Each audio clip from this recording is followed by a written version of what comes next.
Eu fui ver um canal de um cara que é comediante, se eu não me engano, ele tem até uma empresa muito famosa, ele mora nos Estados Unidos. E, cara, eu fui ver, ele é como cristão, um pastor, né? Aí eu fui ver o conteúdo. Todo comentário no conteúdo que ele posta, as pessoas comentam sobre, tipo, algo de cunho sexual.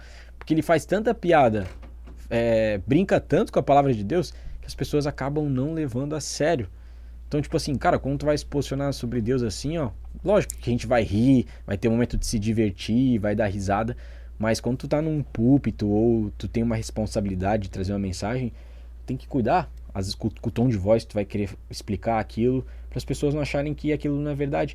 Aí tu vê o comentário lá das piadas, as pessoas estavam usando tipo coisas que são santas, por exemplo, Profanando, né, o santo. hino. O hino que a gente fala é o louvor, né? De adorar a Deus. Pô, pensa em casa, você adorando ali. Das pessoas usando aquilo ali por um cunho sexual. Tipo, Não, e eu já vi, tem um respeito, né? inclusive ele falando sobre cantar no microfone, né? Usando, né, como um exemplo para um órgão genital. Isso é muito Que sério. mais tinha. Cara, aí eu olhei, eu fiquei de cara, porque os comentários eu pensei que eram de pessoas que, tipo assim, estavam só tirando com a cara da igreja. Tem gente que não gosta, vão fazer o quê? Só que aí tu entra no perfil da pessoa, casada, cristã, servindo ao Senhor, servo de Deus, a ele a glória. Você tá de sacanagem.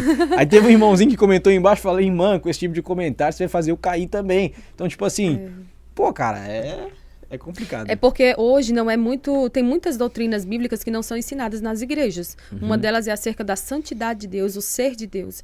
Quando eu tenho essa consciência de que o nosso Deus ele é santo, a gente evita falar qualquer coisa que vai entristecer o coração de Deus e evita cometer alguns erros que a gente sabe que a longo prazo vão trazer desonra para o nome de Cristo. Então, assim, essa questão da santidade de Deus, o nosso Deus é santo, ele é digno de Exato. ser reverenciado, ele é digno de ser adorado, ele é digno de ser, por nós, reverenciado o máximo possível. Então, assim, por que eu digo o máximo possível? Porque a gente, como seres humanos, falhos, carnais que somos, a gente não vai conseguir adorar a Deus como ele merece. Nós não vamos conseguir entrar na presença de Deus com a reverência que ele merece. Mas quando nós olhamos Isaías 6, o chamado de Isaías, ele vê anjos reverentes. Eles têm 6 asas, cobre o rosto, cobre os pés, voam e clamam ali que o Senhor é santo. Eles vão declarando a santidade de Deus. Quando eu vejo que para entrar na presença de Deus eu tenho que entrar com reverência, eu tenho que reconhecer que eu não estou na frente de uma pessoa qualquer, eu estou na frente de um Deus santo,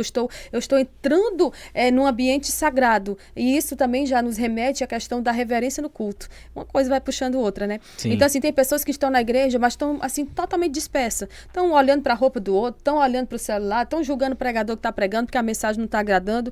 E o culto não é sobre nós, é sobre o Senhor. O Senhor é dono da igreja e ele fala exatamente o que a igreja precisa ouvir e não o que eu quero ouvir. Então, assim, quando eu vejo esses influencers cristão, que diz que é cristão, brincando com esse tipo de coisa, eu vejo que as pessoas elas estão, assim, deixando muito a desejar com relação a essa questão do ser de Deus, da santidade de Deus. Eu não brinco com aquilo que é sagrado. Com todas as pessoas que na Bíblia tentaram brincar, tentaram inclusive tocar na arca do Senhor de forma indevida, elas morreram. Pra Então, fita, assim, galera. o fim de alguém, dessa pessoa, aí o povo fica dizendo, mas é porque o crente é alegre. Eu posso ser alegre sem ficar brincando com coisa séria.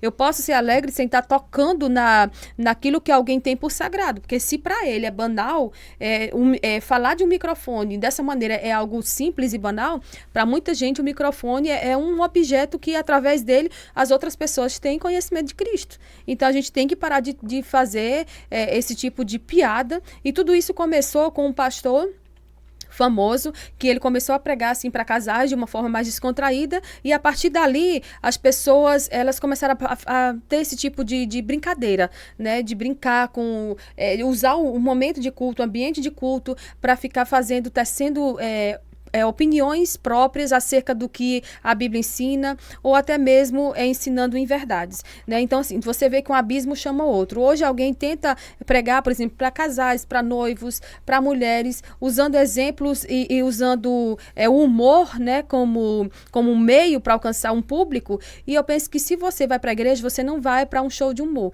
Você vai para ouvir palavra. E a palavra, quando ela é pregada na sinceridade, ela te confronta. Quando o Jonathan Edwards, se eu não me engano, né, Cris? Christian, pregou aquele sermão pecadores nas mãos de um Deus irado, foi ele?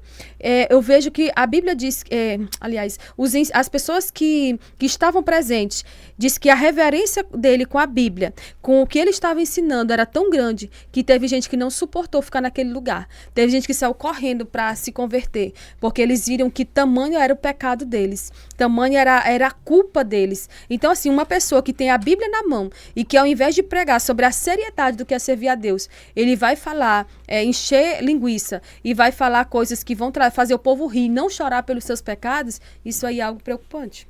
Ainda mais no púlpito. Porque se você é aquele cara engraçado que tá com os irmãos, o pessoal tá sempre rindo com você, pô, vocês estão num ambiente descontraído, um churrasquinho, uma comunhão social.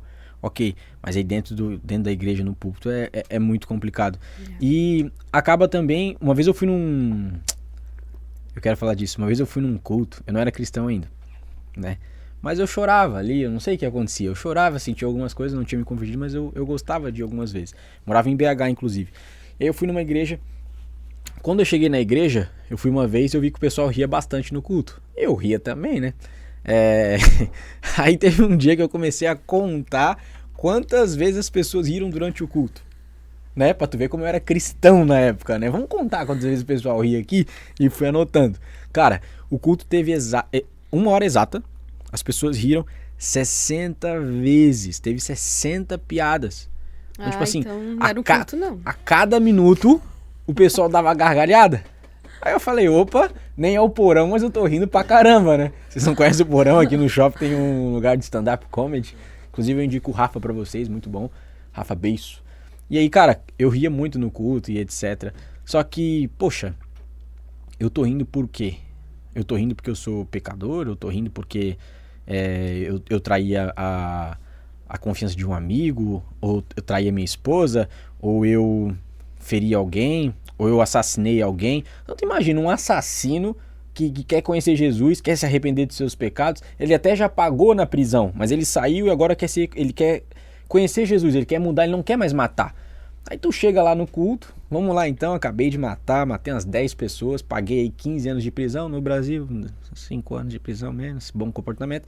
Aí ele vai lá na igreja, vamos assistir o culto. A irmã Ruth tá lá, sentada também, acabou de vir como uma missionária, tá acompanhando na cidade, tá ali o cara também.